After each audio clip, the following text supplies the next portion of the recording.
Maya sat on the edge of her small bed at Oakwood Apartments, staring at the clock on the wall. The numbers glowed back at her, almost mocking. It was 6 in the morning. She had 1 hour before her shift began at Lane Mansion, and already her hands shook. Not because she was lazy or afraid of work. Maya had always worked hard, but because of the message that had just popped up on her phone. Daycare closed today. Emergency. Sorry for inconvenience. Her eyes filled with tears she refused to let fall. Inconvenience? That was not the right word. She was a single mother, a widow, raising 2 small boys on her own. Her late husband, Daniel, had been gone for almost 2 years now. Since the car accident, everything had been on her shoulders. Rent, food, clothes, diapers, formula, and now daycare. Maya looked down at her twins, still in their pajamas. Eli and Noah were only 2, their innocent eyes too young to understand the weight she carried. They sat on the floor with blocks, giggling, as if life was simple. And maybe it was for them, but for Maya, it was survival every single day. Her boss, Jacob Lane, was not a man to take chances with. The billionaire who owned Lane Mansion had a reputation everyone in town whispered about. He was cold, distant, and impossible to please. Maya had heard stories from the other maids, how Jacob had once fired a worker for forgetting to line up silverware straight, or how he had dismissed a cook for adding too much salt to his meal. Everyone said the same thing. One mistake, and you're gone. Maya couldn't afford to be gone. Her rent was already late. The fridge held little more than milk, eggs, and a half-eaten loaf of bread. She had stretched her last dollars to buy diapers last night. If she lost this job, she and her boys would have nothing. Her fingers trembled as she buttoned her plain blouse and tied her hair back. She glanced at Eli and Noah.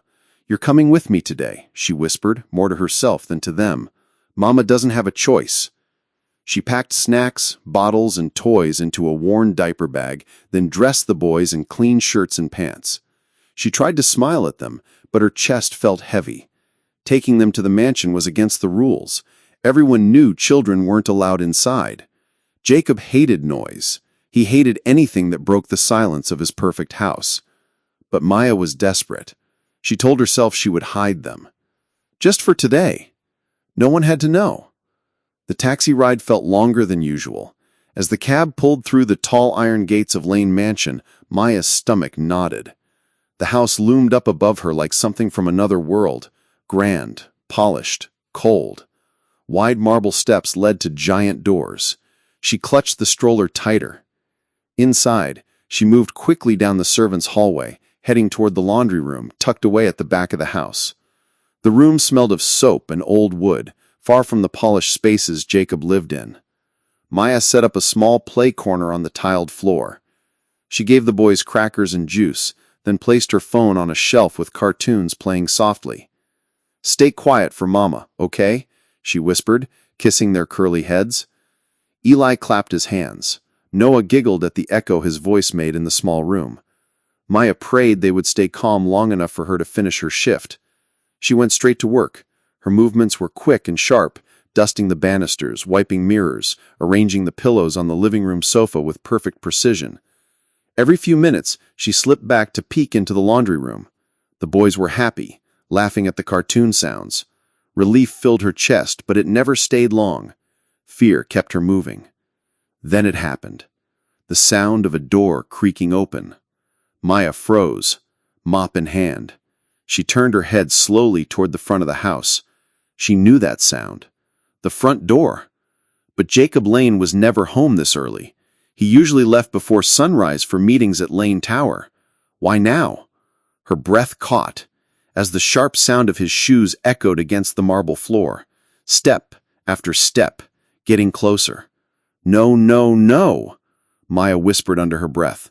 She dropped the mop and ran down the hall, heart hammering. But it was too late. She reached the living room just as Jacob entered. Tall, broad-shouldered, dressed in a perfect black suit, he looked like a shadow carved from stone.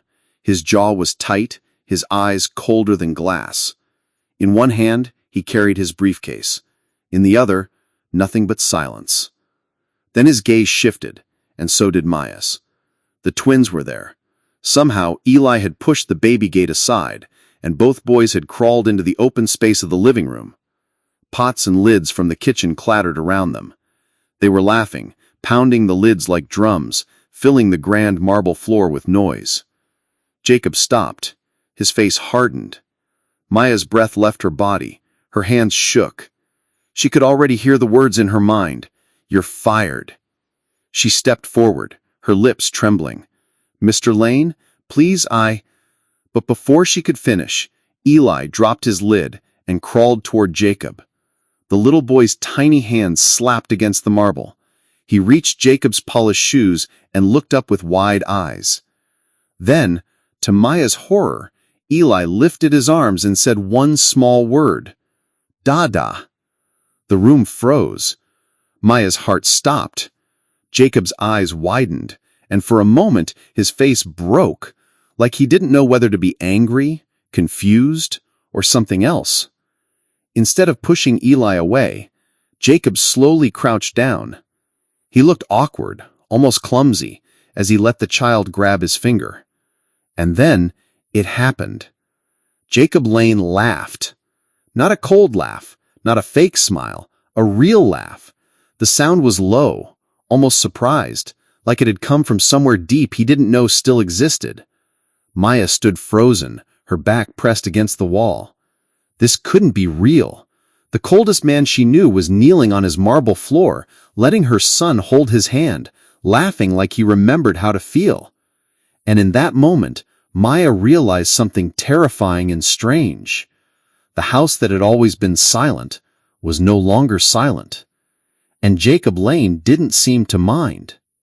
The next morning, Maya could still hardly believe what she had seen. She had left the mansion with her twins asleep in the stroller, but the image stayed with her.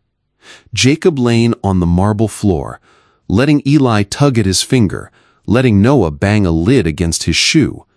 And the laugh. She had never thought he was capable of laughter. Yet when she walked back into Lane Mansion the following day, Jacob was there again. Not locked away in his study, not hidden in his office downtown at Lane Tower, but standing by the window with his coffee. He nodded once when he saw her, a brief gesture, not cold, not warm, but present. Maya lowered her eyes, unsure what to say. She wanted to apologize again, to explain that she hadn't meant for the boys to disturb him, but the words never came. As the week went on, small changes began to happen. Jacob's footsteps, once rare in the house during the day, were heard more often. Sometimes he would pause at the nursery door when the boys were napping. Other times he would stand in the kitchen doorway while Maya prepared bottles, his expression unreadable. He never scolded her. He never fired her. He just watched, silent but less distant than before. One evening, the twins were teething and cried long into the night. Maya had tiptoed into the kitchen to warm milk, her robe tied loosely around her waist. Her hair was messy, her eyes heavy with exhaustion. She didn't expect anyone to be awake. But when she turned, Jacob was already there, leaning against the counter. Maya froze. "I'm sorry. I'll get them back to sleep soon. I know they're noisy." He lifted a hand, cutting her off gently. "You don't have to explain." The words startled her. Not once had she heard him speak without edge. His voice was calm, almost quiet. For a moment they stood in silence, the only sound Noah's soft whimpers against her shoulder. Then Jacob asked, "How long has it been since their father?" Maya swallowed hard. 2 years. Car accident. He was coming home from work." Her voice cracked, but she forced the tears back. Jacob didn't respond with pity. He didn't reach for empty words. He just nodded slowly, as though he understood what it meant to lose something you couldn't replace. After a long pause, he spoke again. "I was engaged once. She left when I needed her most. Said I wasn't built for love." Maya looked at him, surprised. His face was calm, but his eyes gave him away. There was pain there, buried deep. She didn't press. Instead, she rocked Noah gently, humming the lullaby her grandmother used to sing. To her shock, Jacob stayed. He pulled out a chair and sat at the table, saying nothing more. They shared the silence, not tense, but almost comfortable. For the first time, Maya wondered if Jacob Lane wasn't as cold as people said. Maybe he was just hurt. But peace doesn't last long in a house where money and power attract attention. News had already begun to spread. Workers whispered, neighbors speculated. People noticed that the billionaire who never allowed children now had 2 toddlers roaming his halls, and they noticed Maya. It wasn't long before Clara, Jacob's ex-fiancée, appeared at the gates. She arrived in a sleek black car, heels clicking like thunder as she walked up the steps. Dressed in silk and diamonds, she smiled as if she had never left, as if the years between them hadn't existed. The staff froze when they saw her. Whispers filled the corridors.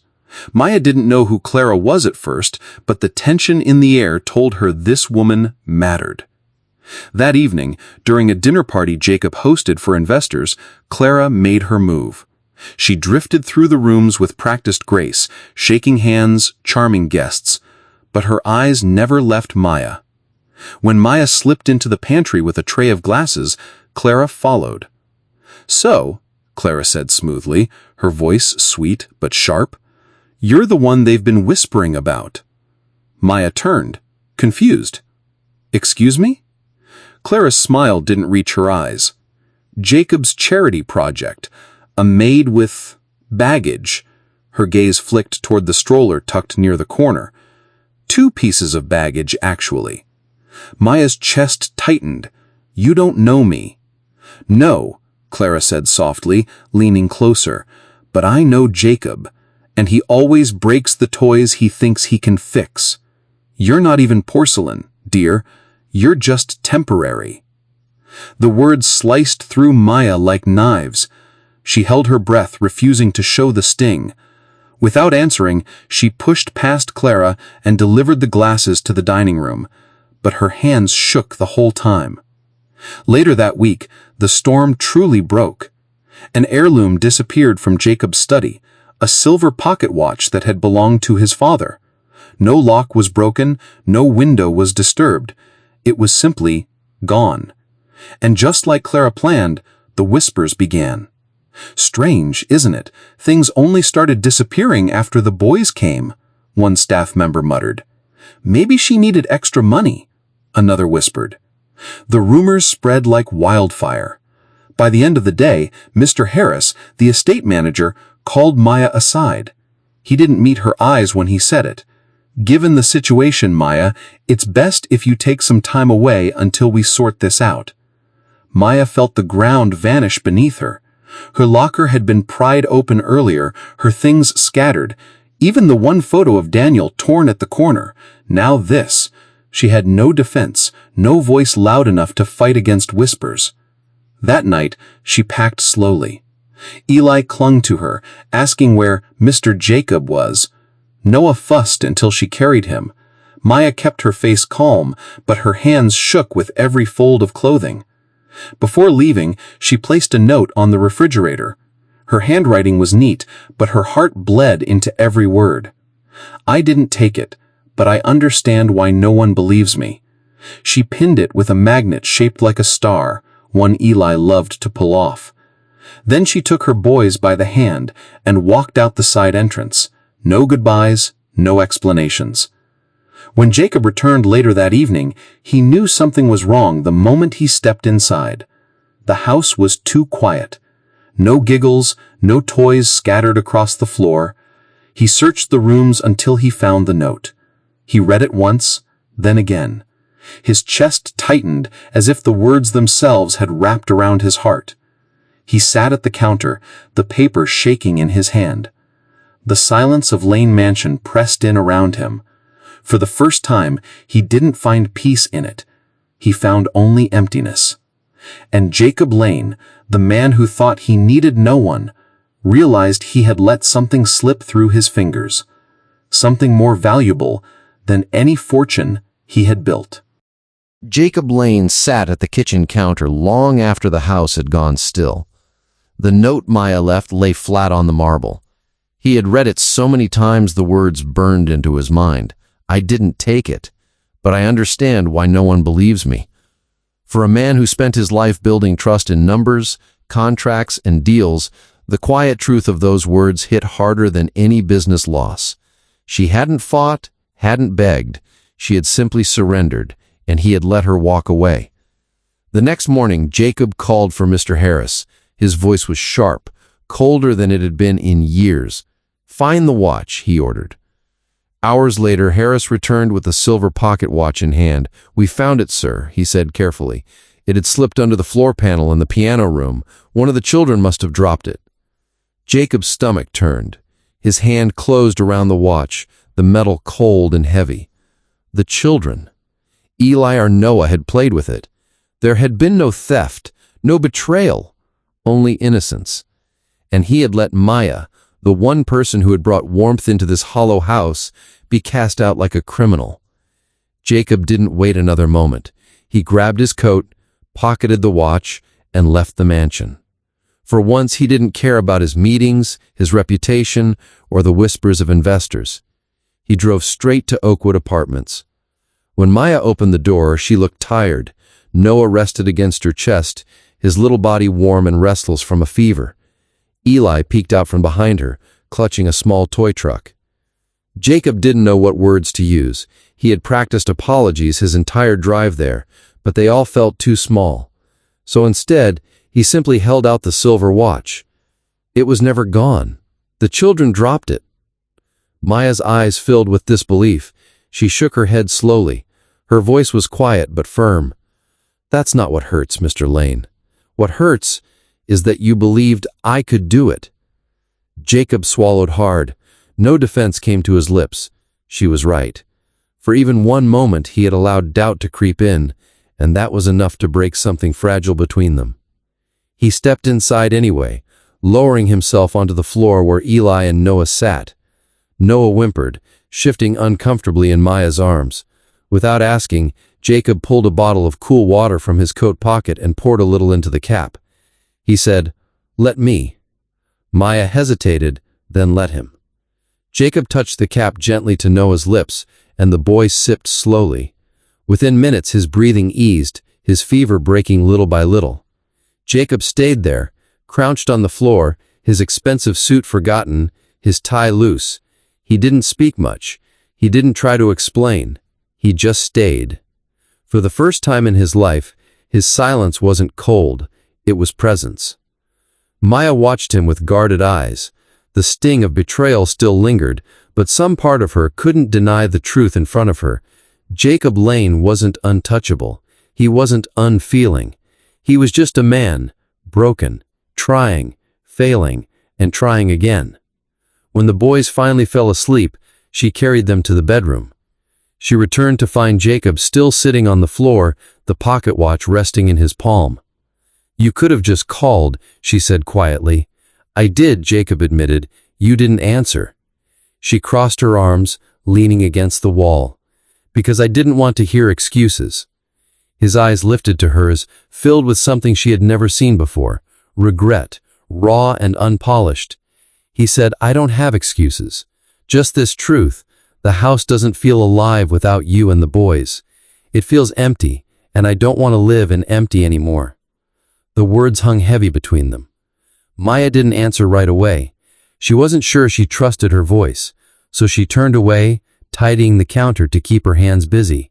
But in her chest, something shifted. The following week, Jacob returned again. This time he carried a long tube of rolled-up papers. He unrolled them on Maya's small table. "Blueprints. I want to build a nursery wing," he said without ceremony. "Not just for your boys, but for any child of anyone who works in my house. I can't undo what I let happen, but I can change the house. I can make it a place where laughter is allowed." Maya stared at the lines and notes scribbled on the plans.